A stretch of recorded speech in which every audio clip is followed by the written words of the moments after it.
is the Middle Grades Conversation, 9th episode of the 2022-2023 school year. It's our final episode, and as is our tradition, we spend some time reflecting on the year, how things have gone, and also we look forward to the future, what professional development we might be considering, and what might be some of our plans or hopes for the coming year.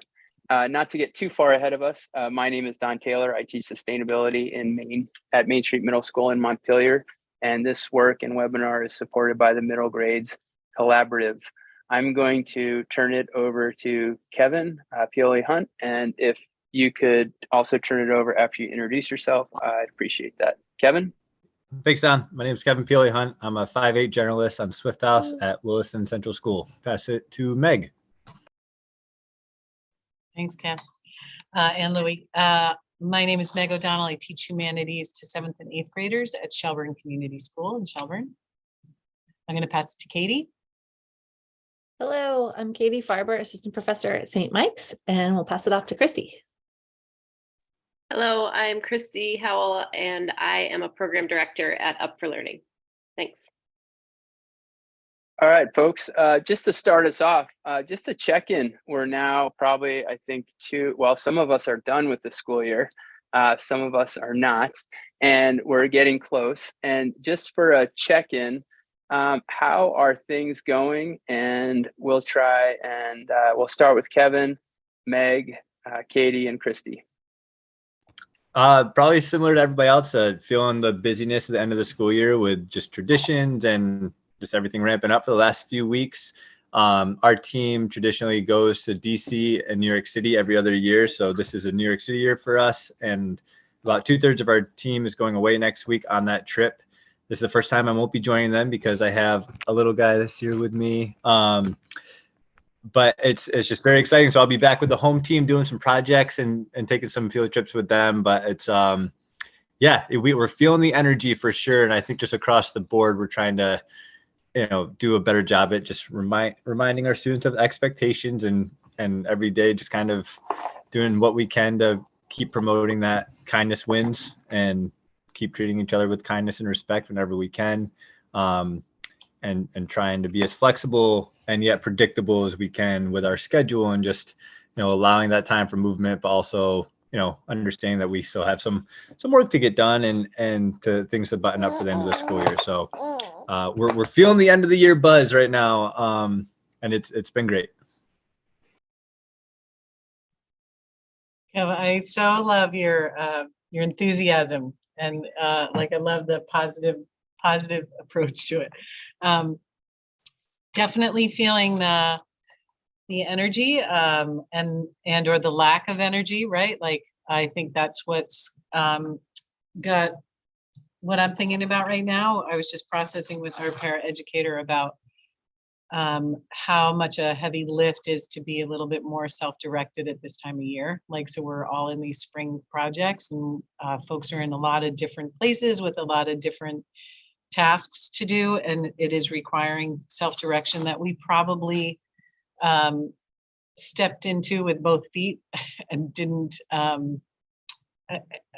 a time when the kids are probably the least resilient for to be self-directed. So it's been exciting and cool to see some of the things that the students are working on, and eye-opening about things that we need to really provide more opportunities for students to practice that self-direction for next year. I think also I feel like there's I feel like a 5-day week feels like a 7-day week. Just feels like there's too many hours in these days. It's just it's too much. So by Thursday and Friday, there's just nothing left in the tank. And if I'm feeling that, I think the kids are too. I know they are, right? Yeah, I'm looking forward to see where these projects take them, and hope that some of it continues into the fall. And I hope I'm looking forward to Friday.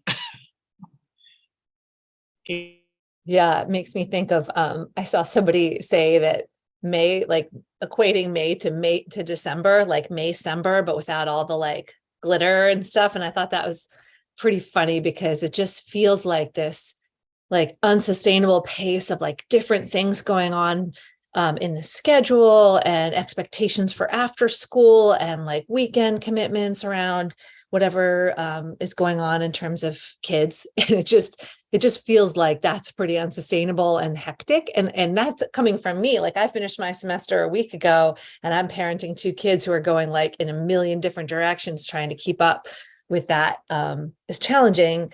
And so I also think like, I think about those most vulnerable kids, right? Like last year when I was teaching fifth grade, and the schedule's changing and you're doing field trips and you're doing all the things. They just need grounding, to be read aloud to. They need some like foot off the gas in terms of like what we're going to accomplish, because there's just, I don't know. I just remember that distinct feeling of like my students that were pretty much the most vulnerable and needed, like you were saying, Kevin, the most like predictability and like consistency. This is where it can be really challenging. So it's like, how can we then sort of bounce in the other direction when we have our community together and provide some sort of like safety and structure for them? Thanks, Katie. I do want to say too, I just adopted a puppy a month ago. So he's 4.5 months and he's causing chaos behind me. So that's why I sometimes need to turn my camera off to wrangle him. But yeah, I think we're at the stage at similarly, we're doing a lot of end of the year, team share outs, presentations, celebrations, like with our last team meetings, reflecting on the year. There's a lot of turnover happening with a lot of the schools we're working with, like principals leaving, new superintendents coming in. So there is a sense of like kind of wrapping up, working with particular people. And then we have like new energy coming in for next year. We're starting to think about, like setting up contracts for next year with schools. So we're in a lot of conversations about like visioning for, do you want to kind of do the same thing that we've been doing this year or switch focus? And some PD work, also running some PD work this summer for teachers. So we're in kind of a closing down the year, but also looking ahead to what the summer is going to be for UP and for next year with new leadership at a lot of the schools that are our partners. Thanks, Christy. I just want to go back to something that Katie Farber said about the structure and predictability. And one of the things that I always have to remind myself right about this time of year is that kids are going to be escalated in some way for a lot of different reasons, whether, it's a big transition time, whether you're going to a new grade. I asked kids today, are you concerned? Not concerned, but are you thinking about who your teacher next year is going to be as a sixth grader? And they all raised their hand. And I was like, wow, that's a stress I didn't even consider. Right. And so I think my note to myself is always, you got to be calm, and you have to be, as calm and mild and just, straight line as possible. Because kids are going to be reacting to other kids, and kids are going to be reacting to situations that you're not aware of. And some of those are going to push buttons, and people are tired, and they're it's the end of the year. And so I think reactions can tend to be sometimes out of proportion to what's happening. And so I think it's really important. I always try and just keep myself, be super calm, be super mindful. And I try and be super polite, could you please not, do that? And then I think too that adults sometimes put our kids in positions where they're not going to succeed. So classic example, we're going to have a concert in the gym. And as soon as I go into the gym, upper right corner, there it is. And so where do I have to go sit? Upper right corner. And, you're just and why don't we have maybe like a seating chart, or do we have buddies, or do we have like, these are adult station, you know what I mean? So it's like, how do we create successful strategies so that we don't allow or don't provide opportunities for that unstructured time that might then push buttons that might tend to overreaction. So, it's just one of those things where I'm trying to be as calm as possible. And then the other thing too is just making sure that we're acknowledging the kids who have really put in the effort for the year, not just the kids who are, the kids who you see the most, who are doing all the things right, but also some of the kids who have really put in the time and are sticking with it. And some of those kids, their pathway might be, a little bit long. It might take them 2 years to get to where you need them to go, but acknowledging the wins that they've had this year and being super supportive, I think is really important. And, we want them to come back to our classroom in a really positive mindset. So that's where I'm at. That's kind of where I'm thinking. But I was telling Christy before we got on, we had our leadership retreat today, and I was really happy with how that went. And it's great to see kids when they are functioning at a high level and supportive and just really positive. So that was good. I guess the next question I have is somewhat similar, but I just want to ask folks, what's been your take on the year in general? I want to be as positive as possible, but looking back on this year, it is sort of the fourth year. I guess the government has said that the pandemic is, our response to the pandemic is over, I think, right? That's the official line. And it's now been 4 years. So if you're a middle level teacher and you're teaching 8th graders, their 5th, 6th, 7th, and 8th grade has been deeply impacted by the pandemic. And so Christy also mentioned there's been a lot of turnover, but in general, what has been your take on this school year? And Joe, I'll put a new speaking order in there and you can jump in when you see it. But let's start with Kevin. General take. It's funny. We were just talking about this at lunch, just with the team, and just that, we're going to be feeling these ripple effects from the pandemic. I think across the board, I've been hearing a lot of other teachers also expressing this, that just like our 7th and 8th grade group especially has been struggling. And I think, we're thinking back to where they were when the pandemic happened and the shutdown happened, and they were just kind of pulled from all these social pieces and instructional pieces in school. And it's like, it felt like as a society, they went from getting in-person, face-to-face feedback from other adults and coaches to getting a lot of feedback from social media or TikTok and just their peers online. And it's like, we've seen this, I hate calling it like a mob mentality, but there's kind of this pack mentality with these kids in terms of what's expected and like how to just be as kids. Is at odds with what we expect them to do and with what I think we're used to seeing. And I think everybody's just kind of trying to figure this out at the same time. So, it really just, it takes a big shift in mindset, and having us kind of keep more frequently than not going back to the drawing board for how do we reinforce, just common things of just, how do you interact with each other and be super kind and thoughtful and be empathetic, and kind of going back to those core ideas and core beliefs.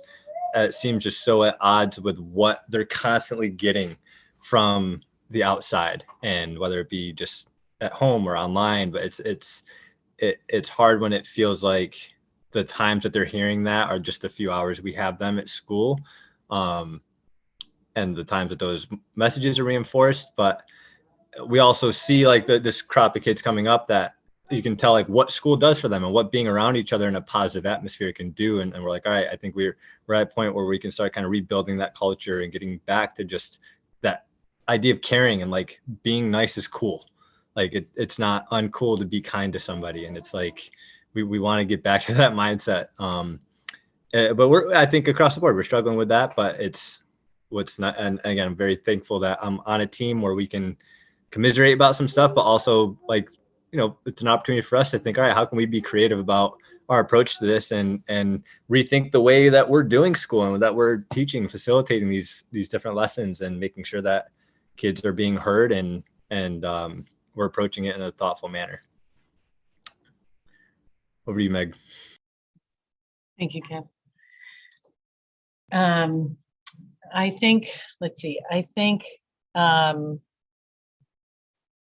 something I want to always be mindful of is, what are my assumptions about a situation, and then checking, I think this year has taught me so much about what are the blind spots that I have that make about the adults that I work with, or what would it take to fold in new team members onto our team, whether it's a paraeducator or a special educator or whatever it is. Like when you have a function, I too feel blessed, right? Like I have a team that I work with, and we've been through the pandemic together. Like we're like we're feeling all the feels, and we bonded really, really closely. And then new adults came onto the team that didn't necessarily have our experience. And we recognized pretty quickly that there were some assumptions that we make about what it means to function as a team. And it got bumpy, and actually was hard, right? It was hard for us. It was hard for the new folks that were trying to join us. So I think one of the things that we've been talking a lot about is like, what are our systems, and what are our needs, and how do we communicate that? How do we check in with one another? How do we show more compassion? How do we show more? How do we coach, right? How do we coach folks, especially young new folks that are coming into the field, that have one vision of education, and then and we do have probably the most challenging group of kids that I've ever worked with, that I recall, and being mindful that it's so important that we stop that narrative for that group of kids. Like I know I get pulled into it, of just the naming of that group, and that's the narrative that they hear from everybody all the time in every circumstance, whether it's EAs or on the bus, so just so much reflection about changing our approach to things, and making sure that I think I wrote down to like check my assumptions, check my blind spots, and show up, like do everything I can to like, this is what I always love about middle level kids, is that they show up fresh every day. Like they forgot about yesterday. Today's a new day. So even if yesterday was like kind of a mess, right? Today's a new day. And they, they need our love and support, and we need to bring it. So I don't know what I'm saying exactly, but just, I think, I've been at this for, and I always feel funny about saying this because I don't feel like I've been at it this long, but 29 years is a long time to be a middle school teacher. And I sometimes still feel like I'm just at the beginning, like I'm still trying to figure out how it all works. And there's still always, and never ceases to amaze me how much there is to learn about working with kids. So yeah, onward, right? Mm-hmm. Oh, you just gave me a lot to think about there. I always go on a little walk with all of your thoughts, and then I forget exactly anything I was going to say. But I guess I'm thinking a lot about, going from teaching fifth grade, like, I don't know if that was peak pandemic last year. I mean, this is a very squishy term, right? But really being in it with them in terms of trying to provide like wraparound support and flexibility, and social emotional learning, and just kind of just trying to wrap them up in coming back into the world in many ways. I feel like that sort of translated into my classes with undergraduates, because a lot of them have also really experienced so many effects from the pandemic, and maybe they, just like students in the grades 5 through 8, they need more chances for collaboration, more support in personal relationships, more soft landings at the beginning of class, more like really clear class closure, ending positive, and then also reminding what's next, previewing what's next. Like the things that we do that are best practices for 5-8, right, really translate into that learning environment. And I see them as so still critical with the undergraduates, right? Like it feels really important still at that level. and then leaving room for, because we have so much of curation and so much less spontaneity in discussions or in learning opportunities, though providing those within the class structure for what is your scientific argument, what is your claim, what is your grappling with a concept, and how that's unpredictable and very scary in a society where everything is really crafted. So providing those opportunities have felt really important to me this year for my students, and just being in close relationship with them, and and then also all the news about social media and its impact on adolescence is really carrying through to me to think about what are those like societal impacts, and how do we counter those as educators, both at middle level, but also across the board. Thank you, Katie. Yeah, every school that we work with is different, but there are themes that run through, and a lot of what you've all been speaking to are things that are showing up in needs that schools have when they contact us, and talking about, lack of kindness and a sense of community that's been fractured, and students coming to the physical building but not attending class, like in school tardy or in school truant. Is the phrase.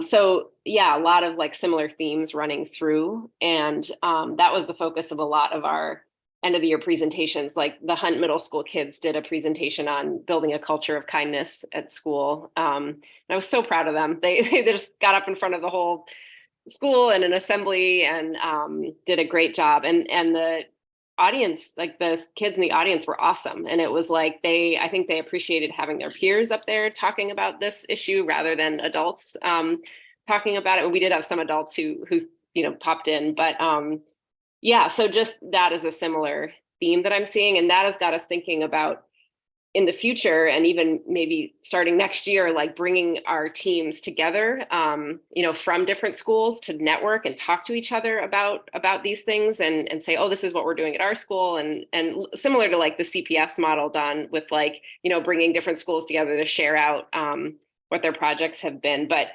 yeah, like, they can learn so much from each other, and I think also building their community so that it isn't just the folks at their school, but Burlington and Winooski kids hanging out and talking about things that are going on at their school. So we have a lot of thoughts about like how to build community with our different school teams because of these similar themes. I can't even come close to trying to wrap up what's been going on.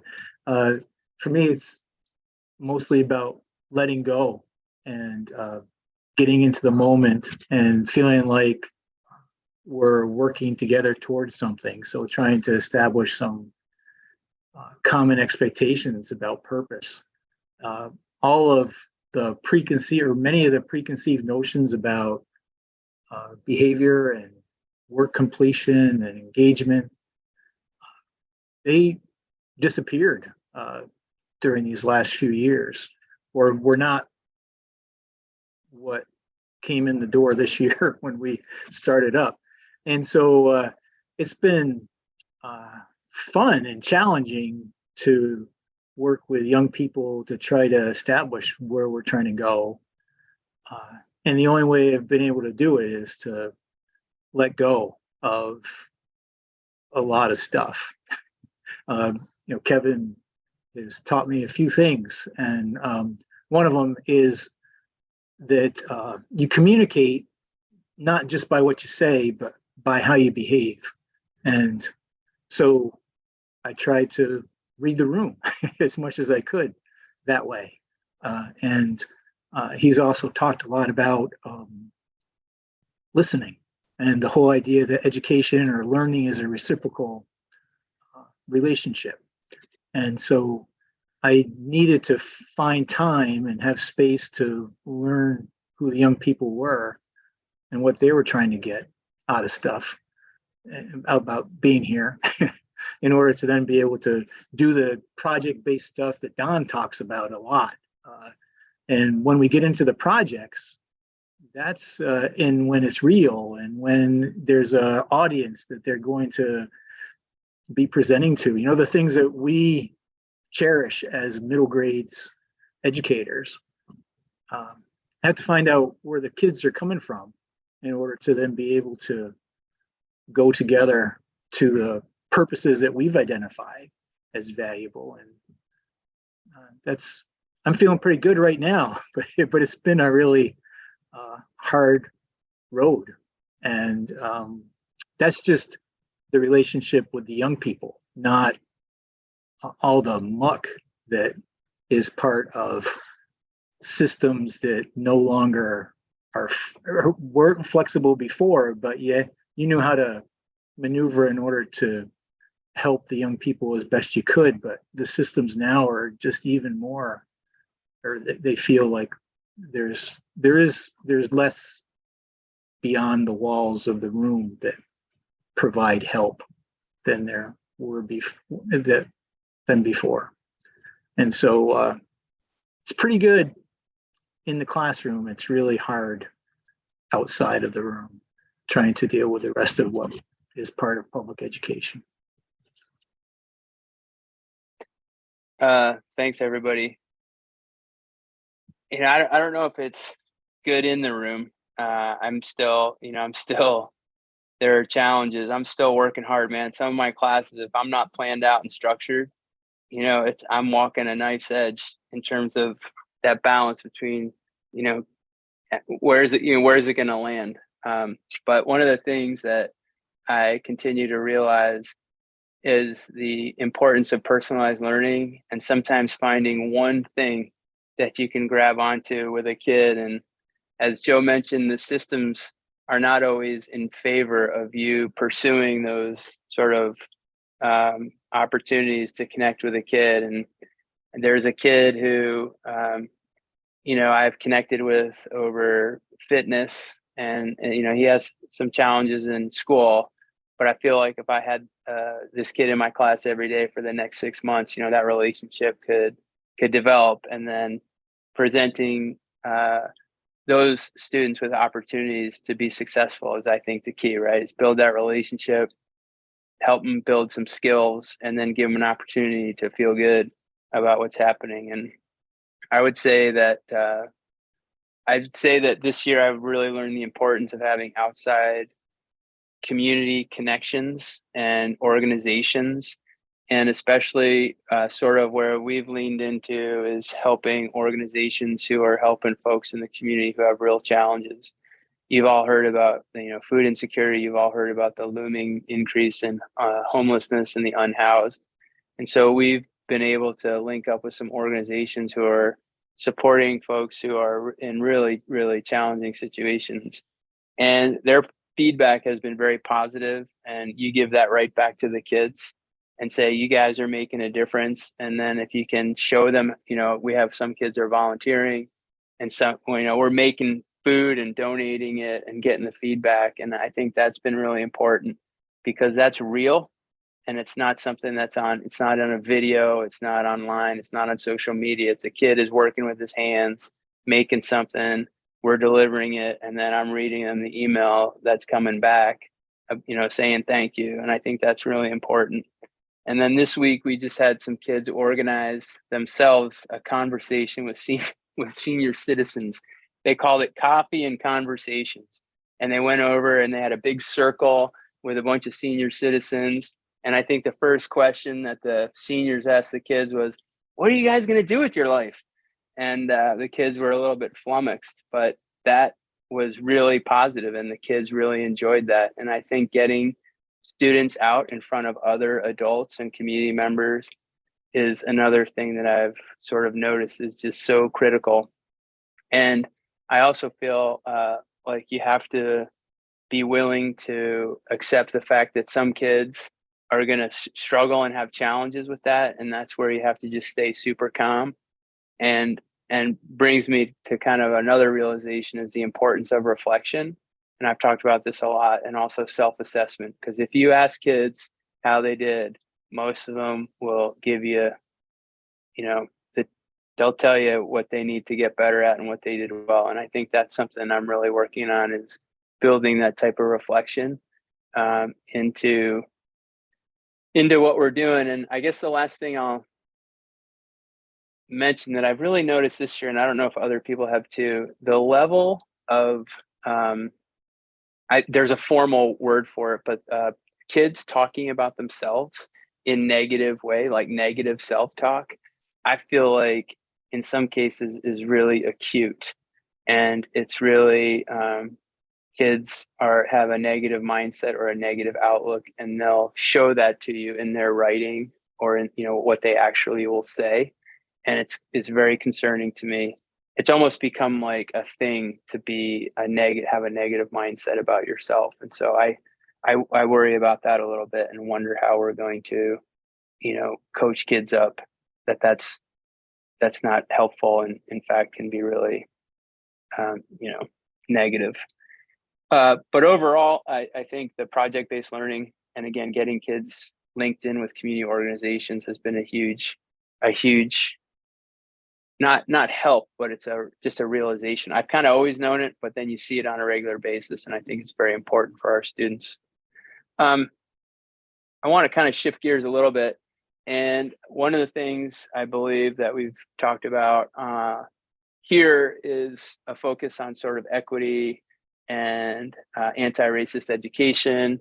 And maybe I think Meg mentioned it, recognizing bias and what we're doing about that. And I just want to get folks' take on maybe what you're doing to promote equity in your learning community, or if you're explicitly teaching anti-racism, or if you've noticed biases and you're, trying to correct those in your learning communities. So just in the ongoing fight against injustice, what's happening with equity, anti-racism, and bias in your learning community? Kevin?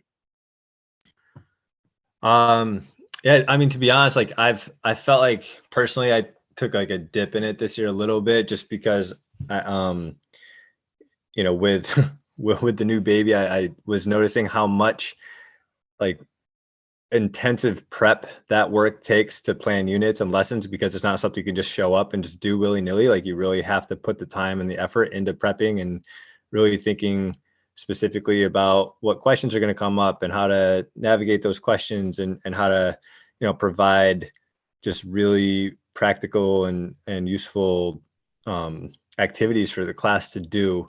So, this year we still did a lot with like our lit groups. We had, social justice themed lit groups that we were doing. It comes up often in our advisory, just in terms of talking about things that are happening just in the world. And, in humanities class, we did a little something new with world religions this year, and just talking about, we've been trying to anchor a lot of our work in the learning for justice standards, and every trimester trying to pick one or two to really focus in on. And it might seem so simple, but it's like just kind of respecting ourselves and respecting each other's differences like that, and just like really hammering those out. Yeah, but for some reason it just feels like it wasn't as in the forefront of like, we typically have most of our units that you can really feel it. But as I'm saying this, like we definitely had opportunities to have it be something that's still, is such a big part of what we do in our curriculum, and just providing space for our kids to have those conversations as things come up has been huge. Again, I would just say we're fortunate to have, advisory 4 days a week where we're able to have these great conversations with kids, and just keep promoting those, concepts around equity and around justice, and like really, again, just providing the space for them to air things out and have that really thoughtful conversation while we're in that group and that circle together. So I'm looking forward to kind of getting back on track a little more next year, and sinking my teeth into some new resources and thinking about how to re-engage kids with the work.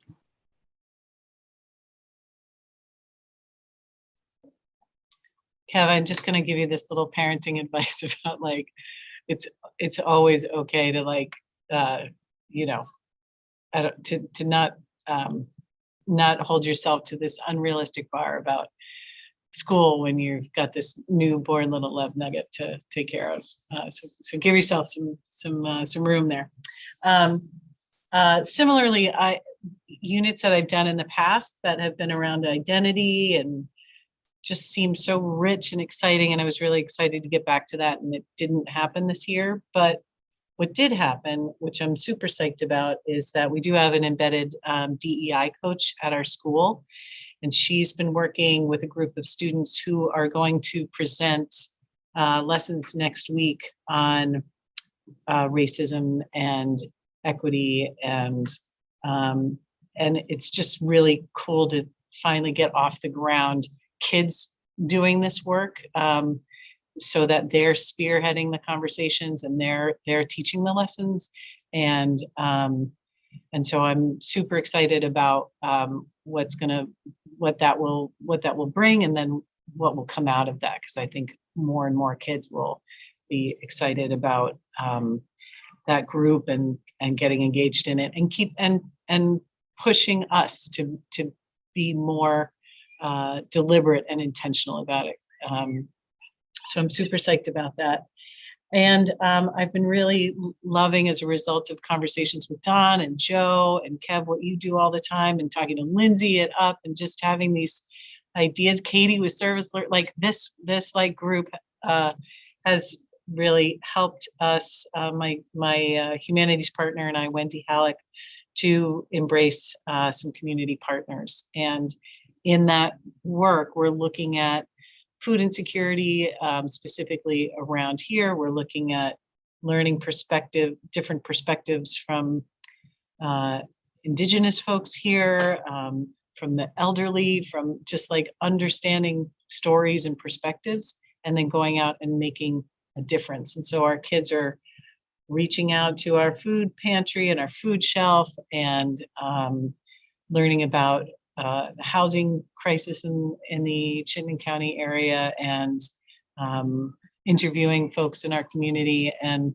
so this partner work has provided the space for us to talk about whose stories don't we know, whose perspectives aren't we hearing from, and also helping to remind kids in a way that's like, we can't just throw a bake sale at something, right? You can, of course you can, but understanding what's at the root of some of these issues, and why do they continue to perpetuate. And so I'm looking forward to seeing where these projects might land this year, and how it will move us forward into next year. And I think that's it.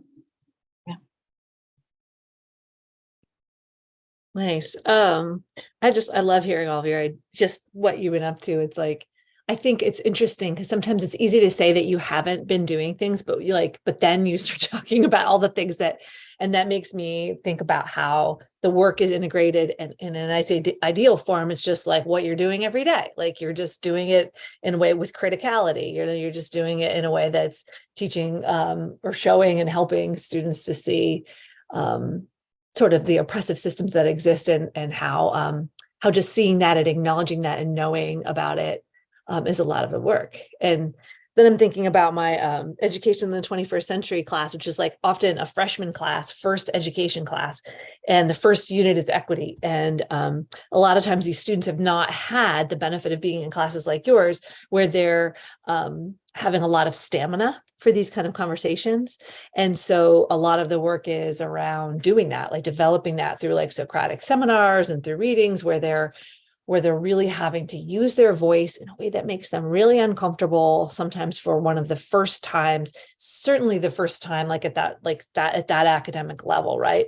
Where they're like citing readings, and a lot of times they're just, maybe they didn't have cultivating pathways for sustainability. They didn't have these chances to present their work before. And so this is just new, and it requires practice. But I think for the future, I'm thinking we're doing an education department read of the book Front Desk by Kelly Yang. And so what I love about that is I've read that aloud to fifth graders, it's a series. I've read different of those books aloud at several times. And it gets so up close and personal in such a great, appropriate way at things like microaggressions or, anything that the students are reading about in scholarly ways, that intersection. So anyway, just trying to get at things at multiple levels. Don and I, we're planning for MGI, and I'm looking closely at the book New Kid by Jerry Craft, and like looking at, what are the scenes there that the student is showing us and telling us something? What are the teacher moves that they could have done differently, and how are they hitting, and what can we learn from that? So getting like, I think, a little grittier, a little closer into some of these issues, I've been trying to work on. And and then also really thinking a lot about math and science, and how it's so easy for people to be like, whatever, we don't do equity in science. And it's like, no. Just representation, providing access, using, all of these subjects in social justice and criticality are represented by numbers and science. And, there's so much to do there. Trying to bring that into all of my course planning, and making that feel as integrated and purposeful as in other places. So that's what I'm thinking about. Awesome. Thank you, Katie. I'm just thinking, like, up as an organization, we've revised our land acknowledgement. We did, it took several meetings and it's still not done. It's like we've been revising, adding footnotes. So working on that, and then just kind of recommitting to some anti-racism commitments. So looking at those and really saying, is this manageable? Is this doable? We don't want to just talk the talk. We want to walk the walk at the organization. And then just with teams, it's been, just a thread through all of the work. And I think it's an odd thing, because sometimes we are asked, can you come in and do sort of like anti-racism training? And we say, well, our focus is youth adult partnerships. Certainly, like, that's a thread through our work, but we're not, we want to bring in other organizations that have been doing this work, specifically anti-racism work, usually headed by folks of color that, can speak to this a lot better than we can. We can sort of bring the youth adult partnership piece, but just sort of balancing that and leaning on some community partners, as some of you spoke on, and also strengthening what already exists at the school. Like, we found a couple of schools have said, we have this social justice club, and we have this GSA. We really want to strengthen them. So it's sort of coming in and saying, well, what do you already have here, and how can we help with facilitation skills, leadership skills around that to strengthen the work that's already happening, and not coming in and sort of recreating the wheel, or reinventing the wheel at a school. And then we continue to do our racial justice dialogues every month that are amazing and facilitated by youth from Vermont and Mississippi together. And we have Katie is the program director who's in charge of that, and she has some ideas for that next year, focused on using Tiffany Jewell's book. This book is Anti-Racist, as like a core text that we're kind of coming back to as the racial justice dialogues happen, like using those as almost like a curriculum. And when we had that presentation at Hunt, after the assembly, they went back to their advisories and they did an activity around terms and definitions from that book, where everyone drew a slip of paper that had a term and a definition, and then they did a wagon wheel activity where they shared out their terms. So it was microaggressions and lots of different inclusion terms, just to share a common vocabulary. We thought that was really important. So yeah, I'd say it's really threaded through all of our work, and we really just want to use our mission of youth adult partnership in the best ways we can to address equity. There's a lot more to say, but I'll leave it at that.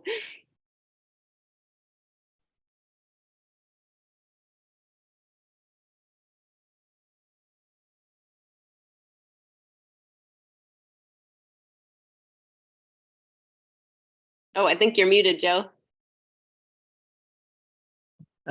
Talking to myself again. All right, so Eric Foner is a historian that people have read recently. He's been pretty popular. And he took this phrase from a guy from back in the 1930s or so. And it goes something like, history is what the present chooses to tell about the past. And that's really been a theme this year for what we've focused on. And students, young people say, yeah, that makes sense. And they So then we start looking at what stories are told and what stories aren't told, and trying to bring to light stories that may not be as well known, that are more inclusive, and tell different paths that folks took than what the narrative usually is. And that's become the approach in the last few years. And so I'm feeling pretty good in that lane, you know, in that line of pursuit with young people. Our district has been very aggressive around these topics in the last few years. And so that's been really helpful. We have direction from a faculty led organization within the district that brings help and support to us every other week through faculty meetings on these topics. And so systemically, that, you know, I was saying before that the systems aren't really being helpful in some ways, but this is one of those occasions where things have changed for the better.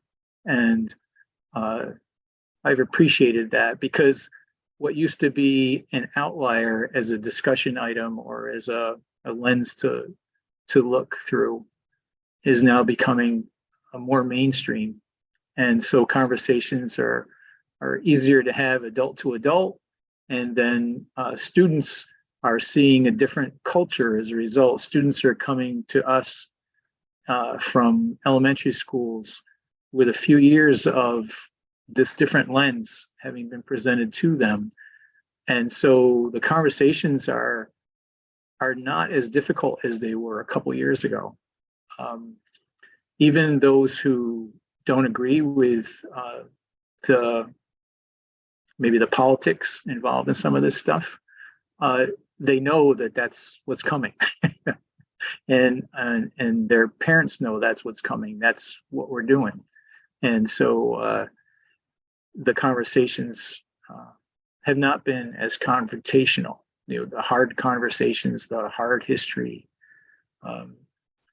There's still issues around it, but the district has been clear, and that's been really helpful for us as individuals in dealing with folks every day. So I'm feeling like it's becoming more who we are, and not an add-on, and not something in addition. And we can always do better, and we have to keep trying to make it become better. But it feels better than what's been going on. Thank you, Joe. That sounds good. I mean, that's positive. One thing that I think Katie mentioned, getting sort of gritty or granular. I had mentioned that we had our leadership retreat today, and part of that is recruiting new members for a leadership team, which helps run our program. And this is this first year that we've had it. And so I'm thinking a lot about leadership, and I'm especially thinking about the makeup of that group of students, which is fairly typical right now of a majority white middle level school. And so I'm consciously trying to make that a more diverse group. And I think that is a challenge that has some unanticipated sort of subsidiary challenges, right? That I probably need to think about and work on a lot more. And so, for example, if you invite some more diverse students into a group that's majority white, first of all, how does that make those kids feel? How are you prepping everybody on board to make it a really inclusive environment? And how are you also retaining kids who might have an interest but may see barriers to entry and unspoken barriers to entry? So, not feeling comfortable or not having the experiences, because some of the kids that we do have in that group have had prior experiences in similar situations. And so their comfort level might be much different than someone who hasn't had those experiences. And so that's a small, it's actually not a small thing, it's a big thing. So how do you get kids who have the potential, the skills, how do you get them into opportunities and keep them in those opportunities? And how do you think about all the small steps that you need to make it so that when they do have the opportunity, they're like, man, this is great. I'm all on board, right? And they feel welcome and that they can make a difference. And that's something that is clear, and it's a challenge. And I need to definitely work on that, because I want our leadership and our sustainability program needs to have more social justice elements to it, because the things that we're looking at, food insecurity, homelessness, bias in systems, obviously that impacts certain groups of people way more than others, and that's not right. And so how are we getting kids to understand that and maybe have some of those hard conversations and take on some of those issues? And I guess the other thing that is new learning for me is, and I'm going to sort of mangle this, but there's these things, ROPA standards for educators, and there's this ROPA standard 5. And if you just Google that, it's about what programs that teach teachers are supposed to impart to their students, and it's what teachers are supposed to know. And that is very clear that instructional folks need to know about biases. They need to know about discrimination. They need to know about how to address those in their practice. And it's not something that's common knowledge, I don't think, among maybe veteran teachers. Like, I don't think if I asked 5 people in my building, do you know what ROPA Standard 5 said? They'd be like, what are you talking about? But those are the expectations for us. And when you read them, it's pretty clear that we need to continue to do this work. We need to be formal about it, and we need to embed this in everything that we're doing in our classes and our learning communities. And so for me, that was just a real sort of, it was concrete. It was very concrete. It's not something that you can sort of, I'm going to choose or not choose to do. This is something that's an expectation as a professional. And so that's been very helpful, sort of guiding my understanding of what I need to do with my practice. And that's something I'll be coming back to along with other tools and instruments to help create a more inclusive, anti-racist learning program. Before we have one last question, and before I ask that question, I just want to thank all of you so much for everything you've brought this year. I know that people are extraordinarily busy. I know that, as I mentioned before, we've been through the 4th year of a pandemic, but this has become more than just an educational conversation. It's, to me, it's almost a wellness activity, and it's a support system that's super helpful, and it's very inspiring and motivating. And believe it or not, I think this is the 8th season that we've done this. And so I deeply appreciate everybody's commitment to it. It's certainly made me a better educator. And I thank you all for everything that you've brought to the table or the screen. And my last question, just super, what's something that you're hopeful about, and what's something that you're grateful for? Something that you're hopeful about and something that you're grateful for. And we'll kind of end it on that.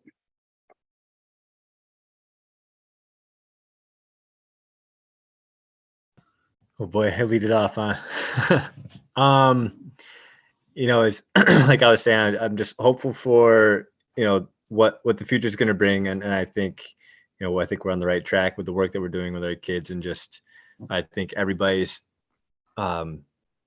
feeling like putting in the work for empathy and connection and kindness, and just getting kids reconnected in a positive way. So I think that's across the board. It seems like everybody is willing to put the work and the time into that.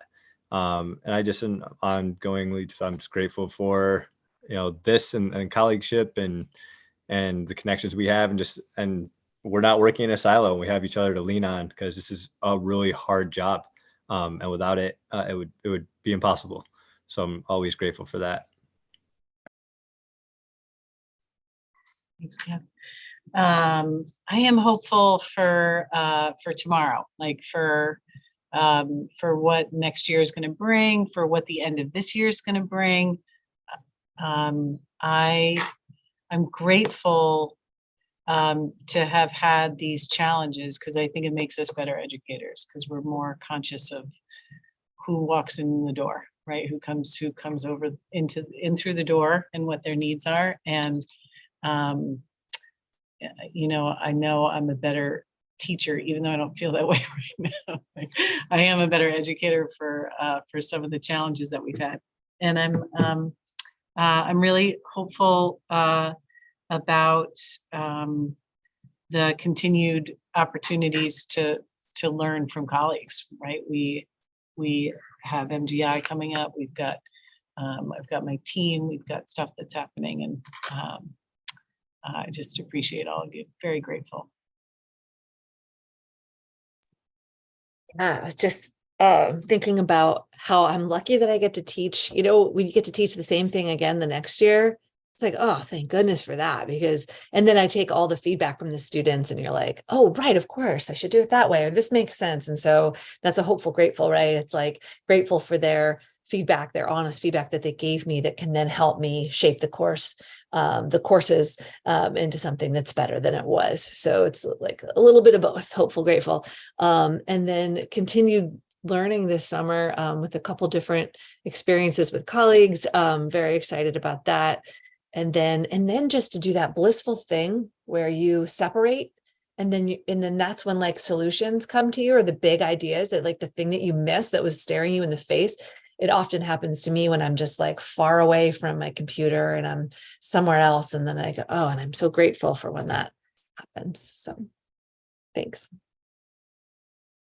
Thanks, Katie. Yeah, I'm feeling hopeful just in the students that I've gotten to work with this year, and just seeing their growth from the start of the year till now, or even from last year, because this is the second year I've worked with them, and just like seeing them become these incredible public speakers and facilitators. And yeah, it's just been really fun to watch. I've only been at Up 2 years, and I feel like with each passing month, I understand more what my job is and and what I'm there to do.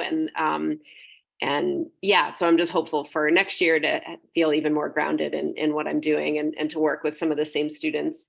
And then, yeah, just grateful for conversations like these where I can connect with teachers in a different way, and hear stories. And I feel like I've learned something from each of these conversations that I take back. So thank you all.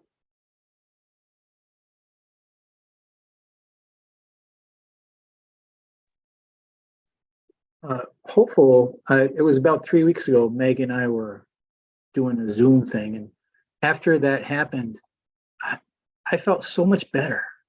It was such a change. It was a really important thing for me. And things started to make sense again. And for a long time this year, and the years before, just recently, things weren't making a lot of sense. But it was just really hard, and it still is hard. But what's cool, or what's hopeful, is that things are getting better, or they seem to be moving in the right direction. And so I'm grateful for the fact that I'm going to have these same young people again next year.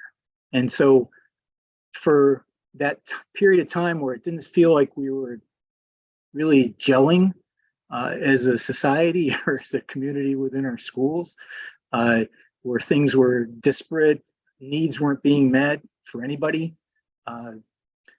that isn't so much the case anymore. And so I'm grateful that I'm going to get a chance to do what I want to try to do, which is try to meet folks where they are, and try to take them forward some way so they feel pretty confident about where they're going next. And that's a cool thing about doing this work.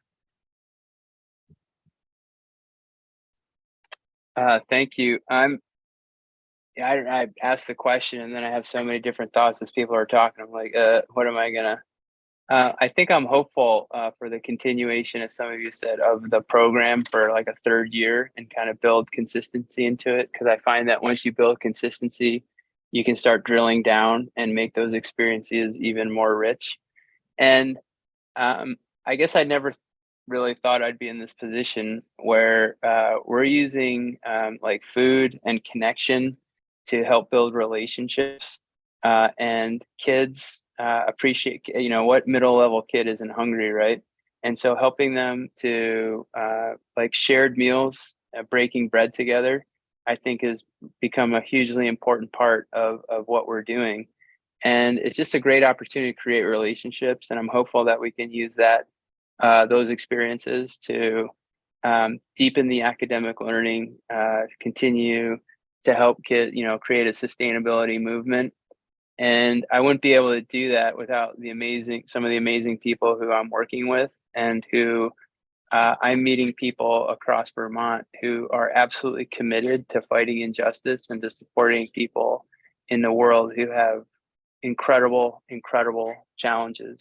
And meeting those people and seeing what they're doing is just so inspiring. And you think you're having a bad day, and then you go and it's Dr. Ken Bergstrom said something to me a long time ago. He said, volunteering is a great cure for feeling bad or for being depressed. And our slogan for our program is feeling good by doing good.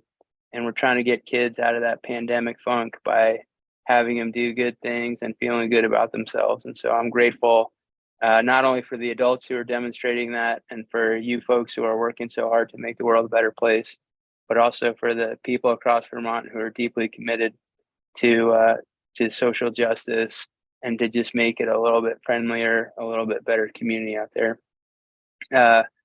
And I'm also grateful that we get a summer break, because I am sure looking forward to it. And I want to wish all of you the best. I hope the end of your school year or the beginning of your summer vacation, whichever phase you're in, I hope you enjoy it. I hope you transition into that period of relaxation well. I hope that you get to enjoy what Vermont has to offer in the outdoors. And it's just great seeing everybody. I'll be in touch. And thank you again. Take care, everybody.